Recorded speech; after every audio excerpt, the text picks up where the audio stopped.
Halo semuanya, jumpa lagi dengan Awan Chai di sini, Duta Pajak Abal-Abal, pelatih konsultan pajak pertama dan satu-satunya di Indonesia. Buat teman-teman yang bingung ya, sebenarnya masih bingung ya, masih ada bingung ya, live Instagram atau merekam di KPP itu boleh nggak sih? Masih ada orang-orang bodoh yang meributkan hal ini. Nah, video ini gua mengambil perspektif dari sisi yang lain guys, dari sisi petugas pajaknya langsung, oke? By the way, disclaimer dahulu ya guys, isi video ini bukanlah saran profesional konsultan pajak buat Anda semua teman-teman ya. Jika ada informasi yang salah di video ini, langsung saja disampaikan di kolom komentar guys. Oke, sekarang kita mau bahas siapa sih yang dirugikan sebenarnya ya. Mari kita berandai-andai, oke? Berimajinasi guys ya. Mari kita berimajinasi. Seandainya ya, live IG gua itu, atau live Instagram gua itu, atau live YouTube gua itu, dibiarkan terjadi. Oke, anggaplah petugas pajaknya ini betul-betul orang yang berintegritas banget, ya. Dia nggak takut gitu ya.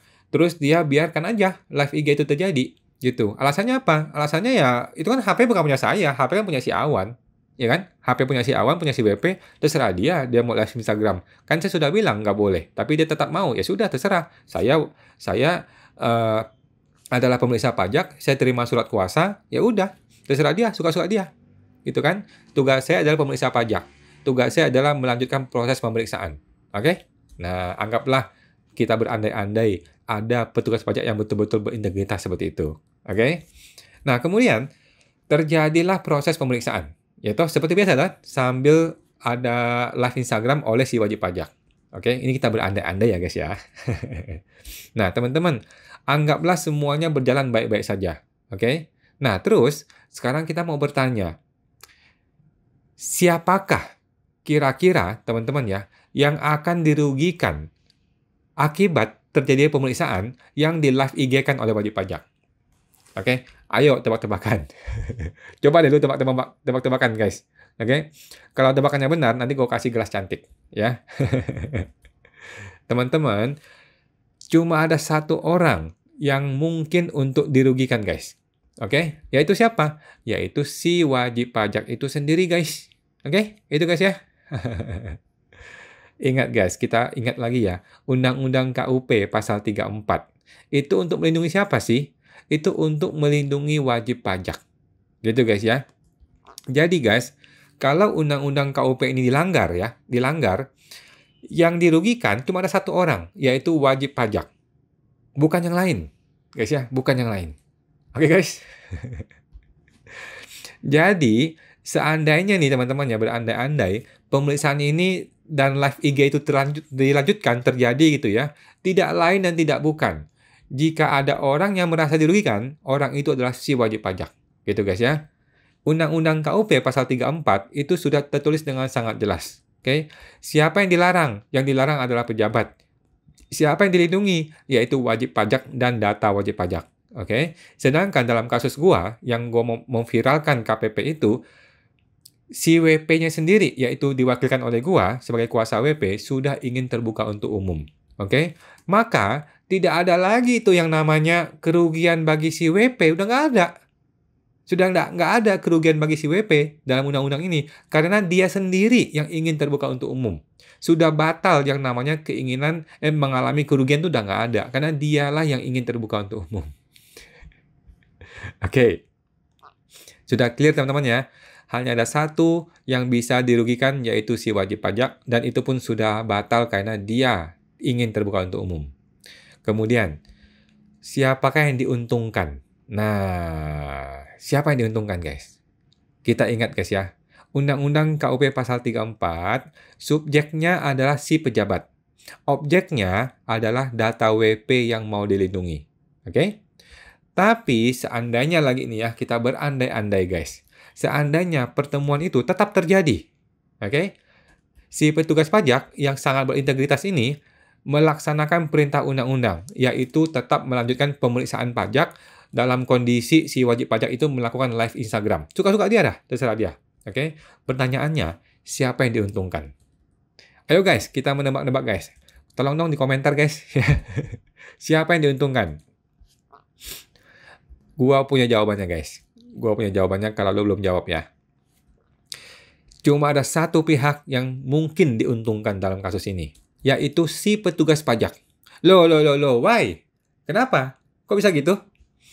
Karena akan terlihat dengan jelas bahwa dia adalah petugas pajak ini yang berintegritas tinggi, yang perilakunya benar, yang tidak korupsi, yang sesuai dengan SOP, yang sudah sesuai dengan perintah undang-undang. Akan terlihat dengan jelas, guys. Oke? Dialah yang akan diuntungkan, si pemeriksa pajak. Dialah yang akan jadi pahlawan dalam kasus ini. Oke? Karena apa? Karena dia sudah menunjukkan sikap yang profesional dalam bekerja. Terlepas dari potensi dia bisa dipersalahkan loh, gara-gara undang-undang KUP ini. Dia bisa dibilang melanggar dan sebagainya. Tapi dia tetap melaksanakan perintah undang-undang untuk melaksanakan pemeriksaan. Dia akan jadi pahlawan. Oke? Dia bisa dituntut hukum loh ya. Dia bisa aja ada potensi dituntut secara hukum. Karena melanggar pasal 34 ini. Tapi dia tetap profesional. Oke? Karena kan toh HP-nya bukan HP dia, ya kan? HP ini kan HP milik si Awan nih, milik si kuasa WP atau si WP. Jadi dia tidak bisa paksain, ya kan? Kehendak dia kan. Tetapi kan pemeriksaan tetap harus dijalankan. Oleh karena itu dia profesional. Guys, nah kalau itu terjadi, maka masyarakat bisa menilai, oh, si petugas pajak ini sangat profesional, sangat berintegritas. Dengan segala risiko yang dia bisa terima, dia tetap melaksanakan pemeriksaan. Itu baru jempolan, teman-teman ya. Jadi yang dirugikan siapa? Yang dirugikan adalah wajib pajak, yang diuntungkan adalah si petugas pajak. Oke guys, sekarang pertanyaannya adalah, kita tiba saatnya bicara mengenai hukum. Siapa yang bisa menuntut? Nah, guys, seandainya nih ya, kembali lagi nih kita berandai-andai guys ya. Si petugas pajak tetap bersikap profesional dan berintegritas. WP tetap melakukan live Instagram, ya kan suka-suka dia ya, suka-suka dia ya. Dan kemudian selesailah pertemuan itu, ya, diupload di media sosialnya si gue gitu ya. Tetapi IG gua ini sudah hilang ya teman-teman ya. IG gua sudah hilang keempat kalinya teman-teman ya. Sudah 4 kali IG gua dihilangkan ya. Anggaplah di YouTube lah gitu ya. Gua publish di YouTube contohnya gitu. Tiba-tiba 2 minggu kemudian terjadi tuntutan hukum kepada si petugas pajak. Nah loh, yang dianggap melanggar KUP pasal 34. Pertanyaan gua, siapakah yang bisa menuntut petugas pajak itu? Oke, mari kita ingat teman-teman ya, pasal 34 Undang-Undang KUP. Siapakah subjek? Yaitu si pejabat, dia bisa dituntut. Siapakah objek yang mau dilindungi? Yaitu si WP dan data wajib pajak. Oke, jadi siapakah yang bisa menuntut? Cuma ada satu, yaitu orang yang merasa dirugikan. Sesimpel itu guys ya. Ingat Undang-Undang Dasar ya. Undang-Undang Dasar pasal 1 ayat 3 apa ya? Apa guys? Indonesia adalah negara apa? Apa guys? Coba di komentar ya. Hanya ada satu orang yang bisa menuntut guys, yaitu si wajib pajak itu sendiri. Oke? Lah, nanti kalau begitu gimana? Kalau begitu si pejabat pajak tinggal ketawa-tawa aja, ketawa ke TV aja dia. Lah, bos WP gitu kan. Yang menyebarkan itu Anda, ya kan? Pakai HP-nya Anda, di Instagram-nya Anda sendiri. Kenapa kami yang dituntut? Kami udah bilang loh, kami tidak mau di live Instagram kan loh, tapi lo maksa loh. Kan lu sendiri yang live Instagram. Kenapa kami dituntut? Gitu. Jadi ketawain aja. Ya. Jadi guys, penuntutan itu secara legal formal, secara formil sudah batal demi hukum. Ya, sejak awal gitu ya. Nah, jadi nanti petugas pajak itu tinggal ngomong gini aja. Kan Anda ingin terbuka untuk umum. Lu sudah pakai surat kuasa, kasih ke kuasa yang live IG, bukan kami yang live IG gitu ya. Kenapa sekarang lu tuntut kami? Gitu loh. Itu kan HP punya lu, gitu kan? Yang live IG lu, HP-nya lu, pakai handphone punya lu, bukan HP kami gitu ya. Jadi legal standing-nya sudah cacat, sudah nggak bisa teman-teman ya. Formal sudah cacat, maka tuntutannya batal demi hukum. Ya teman-teman ya. Apakah bisa seseorang mungkin Pak Anton gitu dari Palembang gitu ya menggugat si petugas pajak? Jawabannya nggak bisa guys ya. Si orang entah berantah ini tidak bisa menggugat petugas pajak atas tersebarnya rahasia orang lain, si wajib pajak gue gitu ya. Dia bukan orang yang dirugikan. Jadi dia itu bukanlah objek dalam undang-undang KUP yang kasus gue ini gitu ya. Jadi kalau petugas pajak itu berpikir takut disalahkan melanggar undang-undang KUP pasal 34, ini adalah alasan yang konyol gitu guys ya.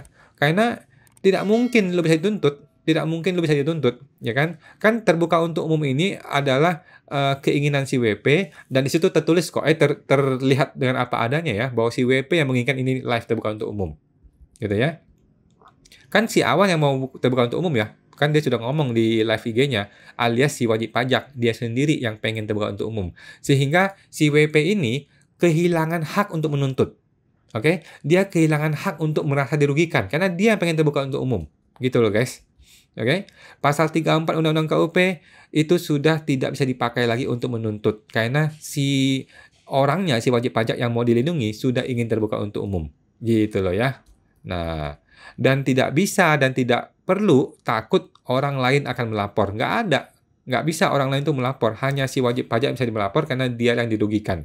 Ya, bisa cilaka kalau orang-orang random tiba-tiba bisa laporin si pemeriksa pajak gitu ya, nggak mungkin ya. Nah, ingat teman-teman, tanpa ada kerugian nggak akan bisa melaporkan.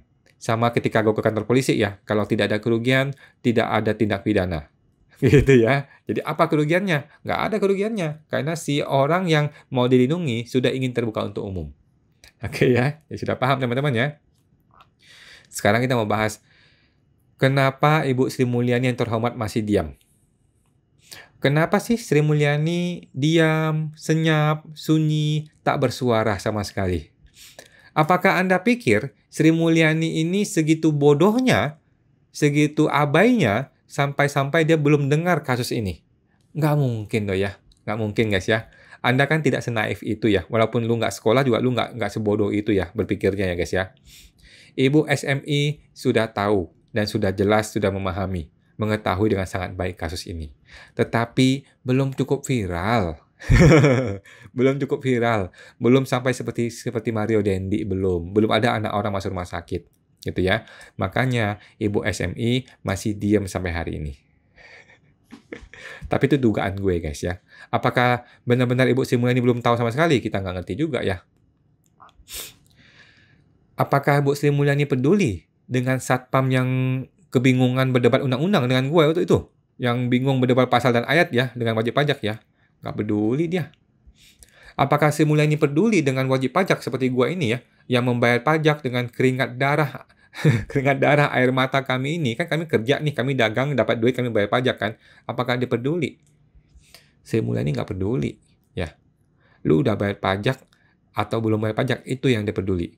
Lu sudah bayar pajak, benar apa salah, itu yang dia peduli. Dia nggak peduli lu kerja keras setengah mati, bangun bisnis demi bayar pajak, nggak peduli dia. Ya. Kemudian sampai nggak boleh masuk ke kantor pajak, nggak peduli dia, nggak peduli. Ya. Tapi ini hanya dugaan gue, guys ya, hanya dugaan gue. Belum tentu benar, belum tentu salah. Oke, silakan Ibu Sri Mulyani mengklarifikasi kalau mau. Ya, silakan kalau nonton video ini. Cukup di komentar aja Bu. Kalau memang lu sibuk, komentar aja Bu ya. Bagaimana argumennya? Kok Ibu sampai sekarang masih diem? By the way, Ibu Sri Mulyani diem, tetapi kok buzzer jalan terus guys. Nah ini yang bikin gue bingung nih ya. Sri Mulyani diam, kantor pusat diam, Pak Justinus yang orang Kemenkeu katanya yang sering ke media-media itu juga diam 1000 bahasa. Tetapi buzzer oknum jalan terus ya, gerakan bawah tanah jalan terus ya. Kenapa? Kok bisa gitu? Instagram gua sudah hilang 4 kali guys. Udah ngalah-ngalahin Deddy Corbuzier gue ini. Udah ngalah-ngalahin artis. Artis aja nggak sampai 4 kali dihilangin sama orang gitu loh Instagramnya. Gua sampai dihilangkan 4 kali Instagram gua. Sampai sekarang ini udah ke-4 kali belum sembuh lagi nih. Gitu ya. Apakah ya, gue bertanya nih ya guys ya, gue bertanya. Apakah ini bukti bahwa ada arahan dari atas? Apakah ada pembiaran? Apakah ada upaya untuk membungkam suara-suara kritis seperti gue ini? Gak tahu ya. Apakah ada upaya untuk membiarkan oknum-oknum buzzer ini terus bergerak di bawah tanah? Sementara pengaduan gue nggak diproses sampai sekarang. Aduh. Ini bertanya ya guys ya, ini bertanya doang ya, bukan yang menuduh ya. Silakan Kemenkeu dan Ibu Sri Mulyani silakan mengklarifikasi kalau mau ya. Tentunya secara terbuka untuk umum ya, Bu. bukannya diam-diam di ruang tersembunyi seperti Soleh Solihun kemarin yang kasusnya tiba-tiba selesai. Nah, sekarang gini guys, apa solusinya? Kayak ini buntu nih sekarang ya. Sekarang kan gua sama KPP Taman Sari buntu nih. Nggak ada solusi ini. Jawaban gue gampang, bos. Jawabannya gue gampang sekali. Kementerian Keuangan, Ibu Sri Mulyani harus mengambil sikap. Segampang itu kok. Ya, mengambil sikap. Supaya di level bawah nih, di level kami, di masyarakat nih, gue, AR, pemeriksa pajak, satpam, nggak ribut gitu loh. Nggak sampai terjadi pertumpahan teh dan kopi gitu ya. Supaya nggak sampai begitu gitu ya. Oke, sikap apa yang kita butuhkan dari Kementerian Keuangan? Simple guys, simple ya. Cuma ada 2 solusi. Oke, solusi pertama, kalau memang Ibu Sri Mulyani mau mendukung pegawainya, tunjukkan sikap lo mendukung. Oke, silakan terbitkan sebuah aturan bahwa tidak boleh merekam di semua KPP. Oke, bisa berupa PMK, bisa berupa SE. Kalau enggak, pengumuman juga boleh deh. Pengumuman juga boleh. Tapi dari kantor pusat ya. Jangan KPP yang dikorbankan. Jangan KPP yang disuruh paksa-paksa bikin banner begitu. Jangan ya. Langsung bikin dari kantor pusat. Oke, tapi resmi ya. Resmi. Nah, ada nomornya, ada pasalnya, ada ayatnya. Kan gampang nanti kalau gue mau gugat. Sekarang kan nggak ada nomornya aturannya. Jadi bingung kita. Gue nggak boleh masuk, tapi nggak ada nomor aturannya. Tapi gue minta surat penolakan, nggak bisa. Jadi Bu Sri Mulyani nggak jelas. Posisi lu kemana, Bu? Oke, solusi pertama. Kalau Sri Mulyani mau mendukung pegawainya, gampang. Bikin aturan semua orang nggak boleh merekam. Selesai urusannya. Jadi kita boleh korupsi di situ kan? Kita boleh bagi-bagi duit di situ kan? Boleh kan? Kan nggak ada rekaman. Beres loh. Solusi kedua. Kalau Sri Mulyani mau pencitraan atau mau jadi pahlawan, mendukung wajib pajak, boleh. Boleh ya. Mau dukung gue? Boleh. Gimana caranya? Gampang. Silahkan terbitkan sebuah aturan bahwa semua KPP dilarang untuk membuat banner yang tidak berdasarkan undang-undang pajak. Selesai urusannya. Selesai. Ya. Mau dibikin PMK boleh. SE boleh. Atau pengumuman juga boleh. Pengumuman sederhana aja boleh. Tapi resmi ya. Resmi. Jangan cuma banner doang. Jangan satpam dikorbankan. Oke, gampang kan Bu? Gampang ya? Janganlah satpam disuruh pasang badan, ribut sama wajib pajak di pintu pagar KPP, sampai polisi datang masih nggak mau turun tuh pejabat. Aduh, itu tempat pelayanan publik, bukan tempat mbah lu. Aduh. Ya, tapi guys, siapalah gue ini ya? Siapalah gue ini mau marah-marah, mau ngajarin Sri Mulyani yang sudah lulusan dari luar negeri. Aduh, siapalah gue ini ya? Hanya duta pajak abal-abal. Hanya rakyat biasa. Kalau belum viral, ya belum bisa apa-apa. Mereka mah kepentingannya beda, guys.